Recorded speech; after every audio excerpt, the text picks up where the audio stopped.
Goeiedag en baie welkom. Ek bly is vandag deel van hierdie gesprek. Mag hierdie tyd saam betekenisvol wees, 'n geleentheid om saam te luister en weer bewus te word van God wat nie ver is nie, maar reeds hier, naby, in jou asem, in hierdie oomblik, in jou gewone ritme van jou lewe. Daar word vertel van 'n jong student wat sy leraar vra, waar moet ek gaan om God te vind?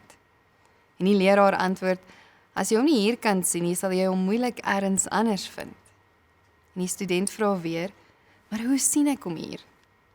En die leraar glimlag en sê, begin deur te kyk.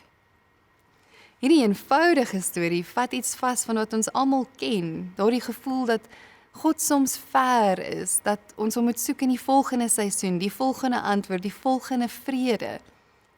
Ons soek hom dikwels in 'n tyd wat makliker is, of in 'n situasie wat goed gaan, of iets wat uitgesorteer is. Ons kyk vorentoe, of ons kyk terug, maar vergeet dat waar ons God werklik kan ervaar, hier, nou is.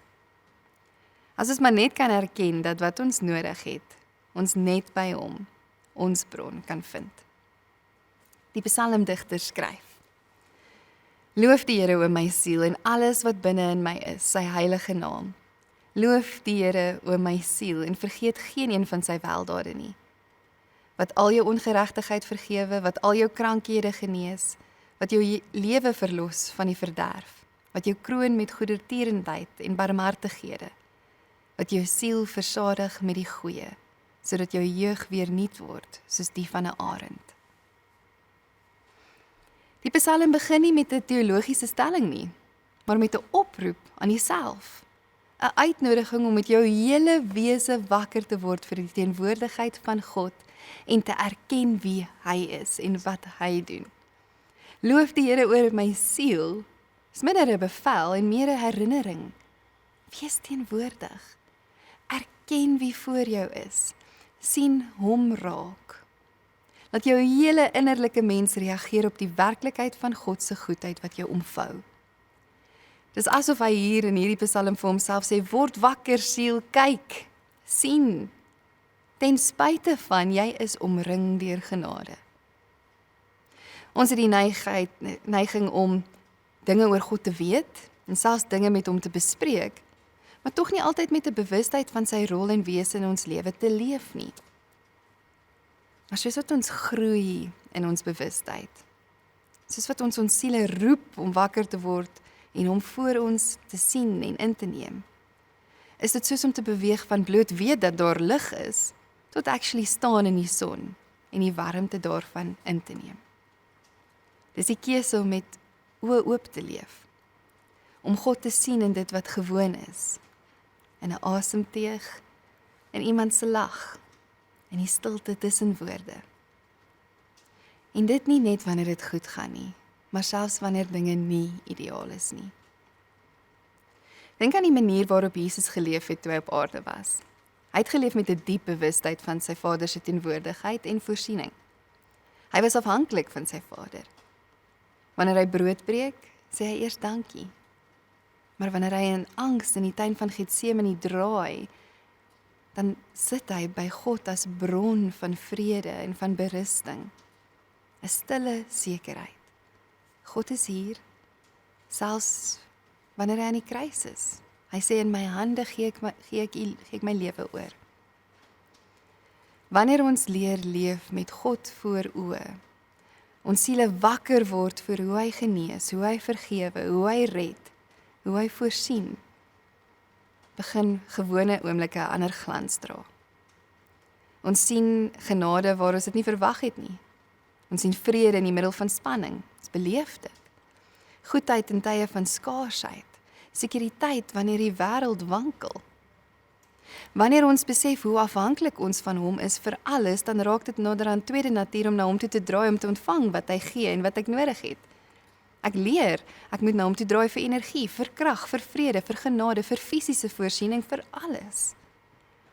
Psalm 103 roep ons na hierdie soort lewe. Wanneer Dawid sê, hy kroon jou met troue liefde en ontferming, is dit asof hy besef, dis nie iets wat wag om te gebeur of wat eendag gaan gebeur nie, dis reeds waar. God se liefde lê reeds soos 'n kroon oor ons lewens. Bewustheid is om met hierdie belydenis te lewe. God se troue liefde en ontferming spoel in my lewe in presies soos wat ek nodig het, selfs te midde van nie perfekte seisoene en situasies. So begin dalk bewus raak van verskillende tipe oomblikke in jou dag, goeies en uitdagendes. En stop by die oomblikke. Haal vir 'n oomblik asem. Erken dan aan jouself, Jesus is hier in hierdie goeie oomblik, maar Jesus is ook hier in hierdie uitdagende oomblik. Want as ons dit eers glo, as ek werklik bewus word van die God wat hier is in alles, dan verander dit hoe ek kyk, dit verander hoe ek dink en dit verander hoe ek voel. Nie omdat dit perfek raak of maklik is nie, maar omdat God daarin teenwoordig is. Ek is nie alleen nie. Ek is nie afhanklik van myself nie. Dankbaarheid is dan nie bloot gekoppel aan 'n positiewe gevoel oor goeie goed nie, maar dit rus in die wete dat God altyd daar is en altyd aan my regterhand is om te help en te ondersteun. Richard Rohr sê, "We do not think ourselves into new ways of living, we live ourselves into new ways of thinking." So met 'n groter bewustheid van God in ons en om ons te lewe, om hom te erken as die onwrikbare en onuitputbare bron, beteken dat ons 'n lewe vorm, dat ons nuwe gewoontes en patrone vorm, en dat dit affekteer hoe ons dink, hoe ons voel, en dit affekteer selfs ons liggame. En ons kan rus in die vrede dat hy genoeg is. Ons kan dit aan ons hele wese begin voel. En dit is ware diep dankbaarheid, om hom te erken as die een wat alles is, en alles is wat ons ooit sal nodig hê. Bid saam met my. Here, U is hier, nie ergens ver of eendag later nie, maar nou, in hierdie asem, en dit is meer as genoeg. Laat ons oë oopgaan vir U teenwoordigheid in die gewone dinge van vandag, in 'n gesprek, in 'n stilte, in die moeilik en in die gewone, alles, Here. Leer ons om stadig genoeg te lewe om te sien dat ons omring is deur U goedheid. En om dit nie net te weet nie, maar te ervaar dat U ons kroon met U troue liefde en ontferming. En Here, wanneer ons haastig raak, bring ons net terug na die nou, hier saam met U. Wanneer ons onseker voel, herinner ons dat U die bron van ons lewe is. Ons krag, ons vrede, ons genoeg. En mag ons dan ook uitroep, loof die Here o my siel en alles wat binne in my is, loof sy heilige naam. En laat ons leef met hierdie bewustheid. U is hier, U was nog altyd hier, en U sal altyd wees. Amen.